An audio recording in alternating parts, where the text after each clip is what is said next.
Shalom, ketekunan dalam memegang janji Allah. Yeremia 29 ayat 11 berkata, sebab aku ini mengetahui rancangan-rancangan apa yang ada padaku mengenai kamu. Demikianlah firman Tuhan, yaitu rancangan damai sejahtera dan bukan rancangan kecelakaan, untuk memberikan kepadamu hari depan yang penuh harapan. Hari ini kita akan belajar bagaimana bertahan dan tetap bertekun dalam memegang janji Tuhan. Bangsa Israel di pembuangan mengalami penderitaan yang luar biasa karena mereka dijauhkan dari tanah kelahiran mereka, kehilangan kebebasan, dan hidup di bawah pemerintahan asing. Dalam situasi ini, banyak nabi palsu yang memberikan harapan kosong bahwa pembuangan akan segera berakhir. Namun Tuhan berbicara melalui Nabi Yeremia untuk mengingatkan mereka bahwa pembuangan ini akan berlangsung selama 70 tahun.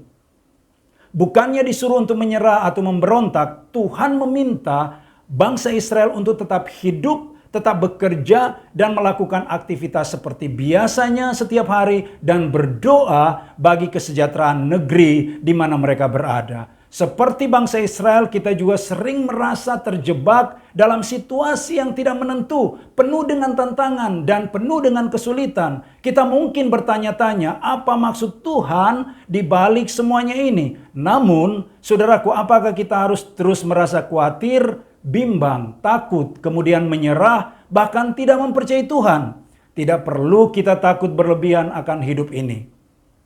Tuhan menjamin hidup kita bukan hanya untuk hari ini atau esok, tapi masa depan kita sepenuhnya ada di dalam jaminan Tuhan, karena rancangan Tuhan atas hidup orang percaya sungguh teramat indah. Jadi saudaraku, kita diingatkan bahwa Tuhan memiliki rencana yang lebih besar yang mungkin kita tidak pahami saat ini, tetapi itu adalah rencana yang penuh dengan harapan. Untuk itulah setiap orang percaya, saya dan saudara, harus tetap bertekun di tengah keadaan atau situasi yang tidak kita inginkan. Sebab hanya orang yang bertahan, hanya orang yang bertekun di tengah segala pergumulan hidup, itulah yang pada akhirnya mengalami janji-janji Tuhan. Jangan meragukan janji Tuhan sekalipun kita belum menerimanya. Karena tidak ada yang mustahil bagi Tuhan dan tidak ada yang mustahil bagi kita orang yang percaya kepada Tuhan. 2 Petrus 3:9 berkata,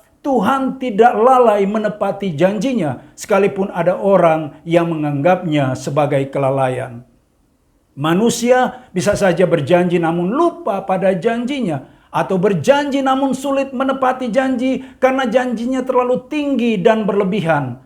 Tetapi yang pasti hanyalah janji Tuhan Yesus yang pasti ditepati. Janji Tuhan selalu ya dan amin. Kita bisa saja ingkar janji, tetapi Tuhan tidak pernah ingkar. Masa depan yang gilang gemilang adalah kepastian bagi kita orang yang percaya. Apa yang telah Tuhan rancangkan pasti digenapinya di dalam kehidupan kita. Tugas kita adalah bersabar, bertekun, dan bertekun memegang janji Tuhan dan jangan menyerah. Tuhan Yesus adalah jawaban dalam setiap persoalan kita. Tidak ada pribadi yang lain yang dapat memberikan jalan keluar yang terbaik selain daripada Tuhan Yesus. Amin. Tuhan Yesus memberkati kita. Terima kasih telah menonton podcast Voice of Hope edisi bulan September dengan tema The Power of Perseverance. Jika Anda menyukai video kami, silakan like and share. Jika Anda membutuhkan dukungan doa, silakan hubungi kanal sosial media kami. Jika Anda menginginkan komunitas yang positif, silakan join Raja Wali Family Ministry. Tuhan Yesus memberkati.